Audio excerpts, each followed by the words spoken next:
আসসালামু আলাইকুম। সবাইকে খুঁটিনাটি রান্নাঘরের আরও একটি নতুন রেসিপিতে স্বাগতম।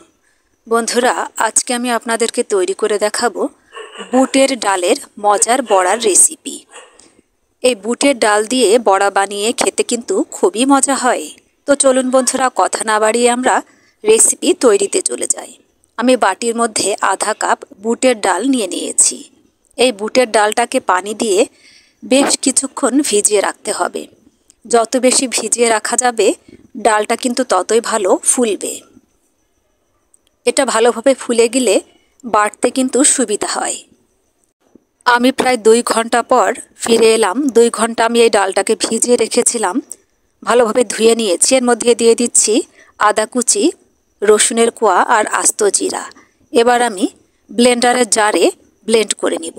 আপনারা এই ডালটা শিলপাটাতেও বেটে নিতে পারেন। আমি ব্লেন্ডারে ব্লেন্ড করে নিব। ব্লেন্ডারে ব্লেন্ড করার সময় অবশ্যই কিন্তু একটু পানি দিয়ে দিতে হবে, তাহলে কিন্তু খুব ভালোভাবে ব্লেন্ড হবে। এবার ঢাকনা দিয়ে আমি ভালোভাবে ডালগুলোকে ব্লেন্ড করে নিব। দেখুন, ডালগুলো কিন্তু আমার ব্লেন্ড করা হয়ে গিয়েছে। আমি আর একটা বাটির মধ্যে মিশ্রণটা ঢেলে নিচ্ছি। আমার ভিডিওটি ভালো লাগলে অবশ্যই একটি লাইক দিবেন। রেসিপিটি কেমন হয়েছে কমেন্ট করে জানাতে ভুলবেন না। এবার ডাল বাটার মধ্যে আমি দিয়ে দিলাম 2টা মরিচ কুচি আর 2টা পেঁয়াজ কুচি, আস্ত জিরা, স্বাদমতো লবণ, হলুদের গুঁড়া। আপনারা যদি ঝাল বেশি খান তাহলে কিন্তু অবশ্যই মরিচের পরিমাণটা বাড়িয়ে দিতে পারেন।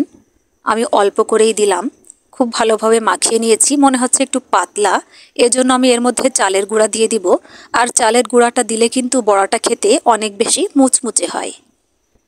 আপনাদের ডাল বাটার পরে যদি পাতলা না হয় তাহলে কিন্তু চালের গুঁড়া দেবার কোনো প্রয়োজন নাই। আপনারা চালের গুঁড়ার বদলে এখানে বেসনও দিতে পারেন। এবার আমি বেশ খানিকটা ধনিয়া পাতা কুচি দিয়ে দিচ্ছি। ধনিয়া পাতা কুচি দিয়ে বড়া খেতে কিন্তু অনেক বেশি মজার হয়। খুব ভালোভাবে মাখিয়ে নিলাম। চলে এলাম গ্যাসের চুলায়। গ্যাস অন করে একটি ফ্রাই প্যান বসিয়ে দিয়েছি। এর মধ্যে বেশ খানিকটা সয়াবিন তেল দিয়ে দিলাম। তেলটা কিন্তু একটু বেশি দিতে হবে। হাই হিটে তেলটাকে গরম করে লোতে দিয়ে আমি বড়াগুলোকে ভেজে নিব। বড়াগুলোকে যথাসম্ভব পাতলা করে ভাজবেন, তাহলে কিন্তু বেশি মুচমুচে হবে। খুব তাড়াতাড়ি বড়াগুলো ভাজা হয়ে যাবে। আমি একটা একটা করে সব বড়াগুলো এভাবে দিয়ে দিচ্ছি।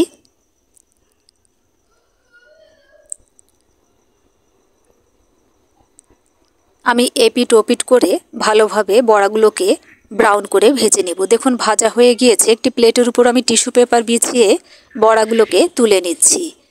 টিস্যু পেপার বিছিয়ে এগুলো তুলে নিচ্ছি, এজন্য অতিরিক্ত তেল টিস্যু পেপার শুষে নেবে। এটা খেতে কিন্তু বেশি তেল মনে হবে না। যারা আমার এই ছোট্ট চ্যানেলটিকে সাবস্ক্রাইব করেছেন তাদেরকে অসংখ্য ধন্যবাদ। আর যারা এখনও পর্যন্ত সাবস্ক্রাইব করেননি তাদের প্রতি অনুরোধ রইল আমার চ্যানেলটিকে সাবস্ক্রাইব করে দেওয়ার জন্য। দেখুন, খুব সহজে হয়ে গেল কিন্তু বুটের ডাল দিয়ে মজাদার বড়া রেসিপি। আমি একটা ভেঙে দেখাচ্ছি। দেখুন এটা কতটা সুন্দর হয়েছে। বাইরেটা একেবারে মুচমুচে আর ভেতরটা কিন্তু সফট, আর খেতে কিন্তু খুব দারুণ। এটা কিন্তু খুব স্বাদ হয় খেতে এভাবে বানালে। আপনারা টমেটো সস কিংবা অন্যান্য কোনো চাটনি দিয়ে আপনারা এটা খেতে পারেন। খেতে কিন্তু খুবই দারুণ হয়। এটা চায়ের সাথে খেতে কিন্তু খুবই দারুণ হয়। চায়ের আসরটা কিন্তু জমে যাবে এভাবে বুটের ডাল দিয়ে বড়া বানিয়ে খেলে।